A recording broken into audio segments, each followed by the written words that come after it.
मसाजोगचे मयत सरपंच संतोष देशमुख यांच्या हत्याकांडाला आज 1 महिना पूर्ण होत आहे.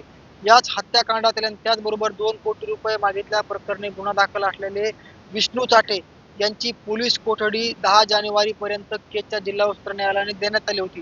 त्याच पोलीस कोठडीमधील 2 दिवस शिल्लक असल्यामुळे आणि विष्णू चाटे तपासाला सहकार्य करीत नाही. त्याचबरोबर ज्या विष्णू चाटेच्या मोबाईलवरनं शिंदे अधिकाऱ्याला फोन लावून वाल्मिक कराड बोलले होते, तो फोन देखील अद्यापपर्यंत सीआयडीच्या ताब्यात नसल्यामुळे विष्णू चाटेला आज गेवराईच्या पोलीस कोठडीमधनं केजच्या पोलीस ठाण्यामध्ये आणण्यात आलं होतं.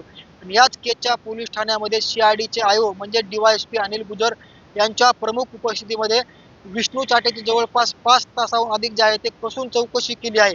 याच चौकशीमधून त्याचबरोबर विष्णू चाटेचं जे काही परळीमधील घर असेल, केजमधील घर असेल, त्या घराची देखील झाडाझडती घेतल्याची प्राथमिक माहिती सूत्रांकडून मिळत आहे. मात्र विष्णू चाटे हा खंडणीच्या गुन्ह्यामधील आरोपी आहेत. त्याचबरोबर कट कारस्थान आणि मयत सरपंच संतोष देशमुख यांच्या हत्याकांडामध्ये देखील विष्णू चाटेचं आरोपी म्हणून नाव आहे. याच विष्णू चाटेची 10 जानेवारीपर्यंत म्हणजेच आपण बघू शकतो की 2 दिवस आणखी पोलीस कस्टडीला शिल्लक राहिले.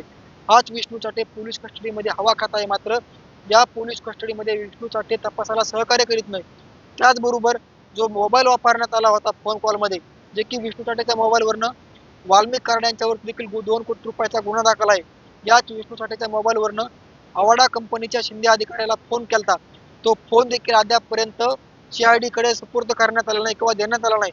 म्हणूनच आज सीआयडीचे जे तपासी अधिकारी आहेत डीवायएसपी अनिल गुजर यांच्या मार्गदर्शनाखाली आणि उपस्थितीमध्ये विष्णू चाटेची केजच्या पोलीस ठाण्यामध्ये म्हणजे 1 वाजल्यापासून 1 वाजता त्यांना त्या ठिकाणी विष्णू चाटेला हजर करण्यात आलं होतं. याच विष्णू चाटेची जवळपास 5 तासाहून अधिक चौकशी चालू आहे. या चौकशीमधनं धक्कादायक खुलासे समोर येणार आहेत. मात्र अद्याप तरी विष्णू चाटे तपासाला सहकार्य करीत नाही आणि त्याचबरोबर त्याचा मोबाईल देखील जप्त नाही. म्हणून येणाऱ्या काळामध्ये 2 दिवस आणखी पोलीस कस्टडीला शिल्लक राहिलेले आहेत.